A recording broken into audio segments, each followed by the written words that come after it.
Thanks for coming along to another session, Mike. I wanted to speak to you about what is really getting under your skin today. I am going to try to get to the bottom of whatever it is, and we will be able to speak about whatever is bothering you and try to find out what the biggest fear you have or the biggest worry. We will really dig into your psyche and try to uncover secrets to make you feel much better in whatever you're going through and whatever is worrying you, whether it's worry over money or relationship or guilt. Are you feeling comfortable? Is there anything I can get you? A glass of water? Maybe another cup of coffee? Yep, a cup of coffee would be great, please, thanks. Joe made some coffee and laid the cup on the table in front of Mike. Mike took a drink of coffee and then relaxed in his seat for his counselling session. So Mike, first I want to ask you, what do you think is making you feel uncomfortable this month? Well, to be honest, I feel like I'm trying my best to better my life, in work etc. And I'm putting my work before my home and my wife and kids etc. I mean, by the time I get home at night, my kids are already in bed, and I hardly ever take my wife out. Sometimes I feel like maybe if I made less money and had more time with my family, I would be so much happier. Well, Mike, I can see where you're coming from, but it's my job to make you unravel whatever is worrying you. So Mike, let's start at the start. You mentioned you're working too hard to spend time with your family. Could you explain more? Is that all it is? You working long hours to not spend time with your wife? Or is there something else? Well, yes, that's it basically, and I wish I had more time with my family to spend with my wife and kids. That is one of the main reasons I came to see a counsellor. Oh Mike, I'm glad you came to see a counsellor, as I will tell you what you should do. You should be honest with your wife and kids. You should be loyal. Mike was getting a bit anxious. Joe kept talking. See Mike, what good is it you coming to counselling if you don't take note of the counsellor? You shouldn't be disloyal now, should you? Joe looked confused and said, "That's okay, I just wanted to try it out as an experiment when you were so adamant you thought it would be a good idea to see what things would feel like if our roles were reversed. But I am your counsellor, so let's just keep it that way, please." Mike gave a sinister smile and said, "Oh no, but you see, Mr. Counsellor, I was enjoying playing the role of a counsellor because I was just getting to the root of your problem, which as a matter of fact I just found out last week from reading my wife's text messages is my problem also." Joe stood up and said, "Mike, our session is over, and to be honest, I'm sorry, but I think you might have to get a different counsellor." Mike said, "No, Mr. Counsellor, I have finally discovered how to ease my pain. See, now that I know that you are having an affair with my wife, I just need to make that stop." Mike pulled out a gun and pointed it to Joe. Joe jumped in fright and said, "Mike, I'm so sorry. I will never see your wife again. Trust me, you have to trust me." Mike said, "Yeah, that's funny, isn't it? You always used to tell me, trust my wife, when I told you I was worried she was cheating. Well, I can't trust her, can I? And I shouldn't, should I? So I need to get rid of the problem. I need to get rid of you." Mike shot his counsellor in his head.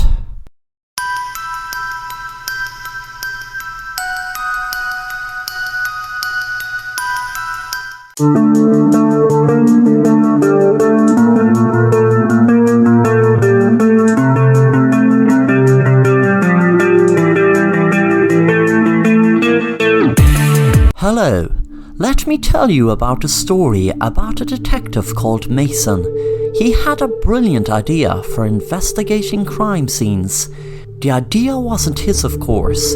It had been used for years and years and could have been forgotten about, but different investigators still use it when investigating crime scenes. The idea is creating a miniature model of the whole crime scene. For instance, if it was a farmhouse with 2 people and one stabbed with a knife, then create a model of that entire scene. Mason used to find it very helpful to be able to look at the model of the crime scene and go through it in his mind what could have happened. This method helped Mason solve lots of different crimes. Mason's wife Susan was a teacher in the local school and used to often worry about Mason out and about in his job, but she used to like when he was in the basement with his crime scene miniatures because she knew he was safe at home and wasn't in the way of any criminal that could harm him or worse, kill him. One day there was a murder in the school and Mason had to do a miniature of the hallway by the lockers where the murder took place. He knew that there was just lockers, a school bag and a boy that seemed to have been hit by a hammer. Mason was working hard trying to figure out what he could see in it. Sometimes he wondered, was it harder there being a lot to the scene or less? But he knew one thing, that no matter how much there was in the scene or how little, it seemed to help him having a miniature model. That night Mason seemed to have had a nightmare and woke up feeling agitated after it. He got up to get a glass of water. On his way, by accident, he knocked against his wife's handbag and it fell to the floor, with some of its contents spilt out on the floor. He froze in fear when he saw what he saw staring up at him from the floor. It was a hammer with what looked like blood on the top. He looked back at the bed, hoping Susan wouldn't wake up. He put it together. Susan had been talking about a boy who was constantly bullying her behind people's backs, and she was afraid to tell anyone because she felt they would think she had no control over her students. Mason knew the student was hit with a blunt object, which was very highly likely to be the hammer. Mason felt movement from the bed and quickly put the hammer back into Susan's bag. He went down to the kitchen and drank some water and then walked back to the basement and looked at the miniature model. He imagined Susan striking the student on the head with a hammer and knew that he heard the CCTV footage was missing, and that would be explained by Susan being able to have access to it to delete it. Every piece of the puzzle was falling into place. Suddenly he heard movement behind him and looked around. His wife Susan was standing next to him with a miniature model of himself lying in a pool of blood. She put the miniature model of him down on the ground and said, "Well, Mason, I was really hoping it wouldn't come to this, where I have to finish this miniature crime scene, but it looks like I'll have to make the background or basement." She pulled out a gun and shot Mason in his head. 6 months later, Susan was speaking at the book launch of her bestseller called My Husband is Gone, But I Continued His Passion. She spoke into the mic with emotion. "I am here today talking about my book, which is a way of me coping with the murder of my hard-working husband, who was passionate about figuring out ways of solving crimes by using miniature crime scene models. The title is long, but I couldn't think of any other appropriate title to use other than My Husband is Gone, But I Continued His Passion. My husband was such a loving man, and the only time I was truly content with him working on his investigations was when he was in the basement working on his miniature crime scene models. After my husband died, I tried to harness my emotions into making a miniature crime scene of him in honor of him. I would love if my husband was still alive and I didn't have to write this book, but I want to speak out to the many wives of men like my husband. Don't take a day for granted, because if your husband is working in a dangerous line of work like mine was, then his life could be snuffed out at any minute. The crowd were lapping up Susan's speech, and Susan was enjoying knowing she would get lots of royalties from her books and TV appearances, etc., and her bully was out of the way. She paused for a moment, thinking to herself, I didn't want to appear a pushover teacher by saying I couldn't control my student, and I didn't want to harm my loving husband, but I had to. I wasn't a murderer, so it's better I got a book deal and wasn't cut out as the murderer. They would think I was some sort of psycho. She saw a fly land in her hand and thought to herself, after all, I wouldn't hurt a fly.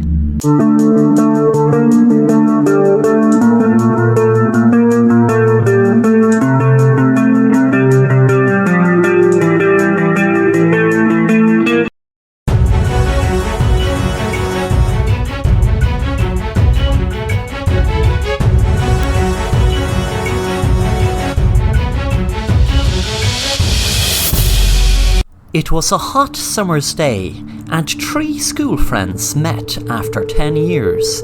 They were both told during a phone call they had to meet someone for something urgent. They didn't worry if it was some maniac because it was in the middle of the city, outside the mall, so they couldn't really do anything without there being loads of witnesses. When the 3 men realised they all got the same phone call, they thought it to be a bit weird, wondering who would want to say something urgent to 3 school friends. It was 2 p.m. and they were meant to be meeting the person at 2, so they expected them any minute. The 3 friends didn't bother try to catch up on old times. They were more interested in who it was wanted to see them and why. Another 5 minutes passed and no one was turning up. Then suddenly a car rushed up onto the footpath where they were standing and knocked them over, killing them. If they weren't dead instantly, they would be gone before they'd reach the hospital with the speed and impact the car hit the 3 men with. Passers-by started screaming at the carnage on the road as the car sped by and went up the street, out of sight. Jason, Mike and Sam were bullying Paul in school. This was going on for weeks. Jason said to Paul in a mocking way, "You can't even walk to school, you baby. You have to get your mommy to walk you to school because you're too afraid to walk yourself, you big baby." Paul was 8 and his mom used to walk him to school every day. Paul used to like it, but told his mom eventually that the boys were bullying him. Paul's mom wanted to confront the boys, but Paul pleaded with her not to, as it would only make things a lot worse, he told her.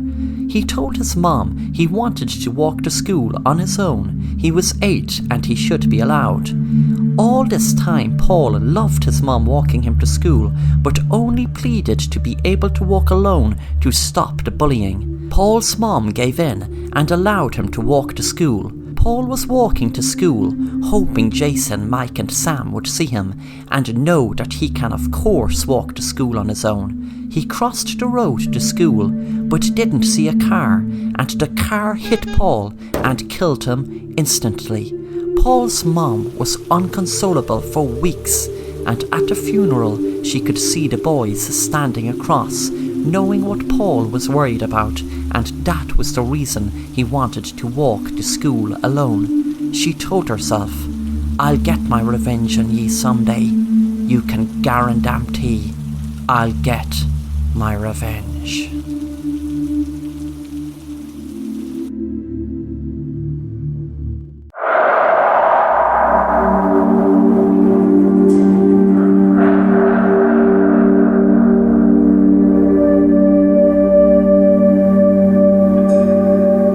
Me and 2 of my friends, Sarah and Julie, were having a sleepover. My parents were out until around midnight. We were kind of bored, so I decided to us play a simple game called Bloody Mary. It was a local urban legend where if you looked into the mirror and say Bloody Mary 12 times, she will appear. That was about it really.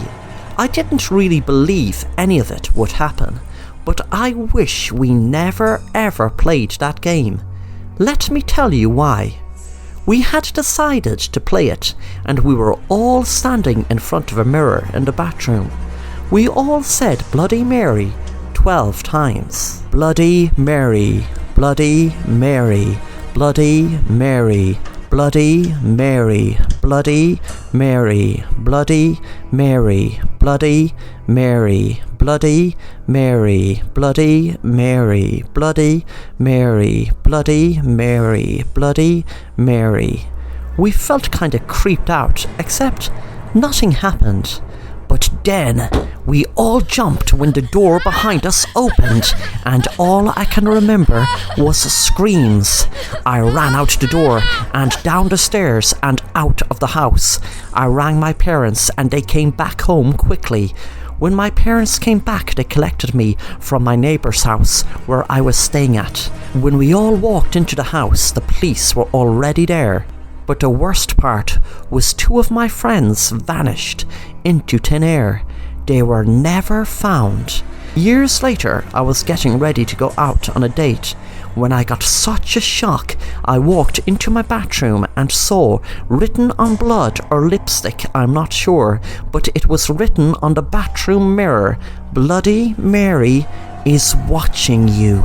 I froze, wondering who would do such a sick joke. Suddenly I heard movement behind me, and there was a woman covered in blood jumped from me. I screamed in horror. Then she stuck a needle in my arm, and a few minutes later I came around while strapped to a chair. My mouth was gagged so I couldn't scream. Another girl walked in, covered in blood. I wished I never ever played that game Bloody Mary. And then I wouldn't be in my living room strapped to a chair. The woman began to speak. "Well, do you know who we are?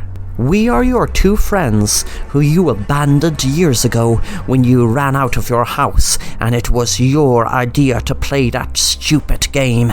We were kidnapped by some psycho who held us in his basement and treated us like animals, but thankfully we escaped, and now we are going to give you the punishment that you escaped all those years." My friends both held up a big knife, and I knew I was about to be killed, but suddenly I heard a noise in the background. A man appeared. I felt relief. The man must have heard the shouting and came to save me. Then my heart sank when I realized by the girl's reaction it was the madman who was keeping them captive. I am now in a dirty, cold room where I don't know exactly where, but I hope someone picks up this letter, as I found a pen and paper hidden in the wall, maybe by other hostages. I am throwing this through the wall, so if you pick it up from the outside, through this hole that I throw it to, you will know exactly where I am. This hole in the wall could save my life. Lucky it is just big enough to me squeeze through this letter. If you do find this letter, please call the police and tell them, get me right away. This man is crazy, and it's only a matter of time before he kills me. He has already killed my friends for trying to escape. Please, please, someone help me.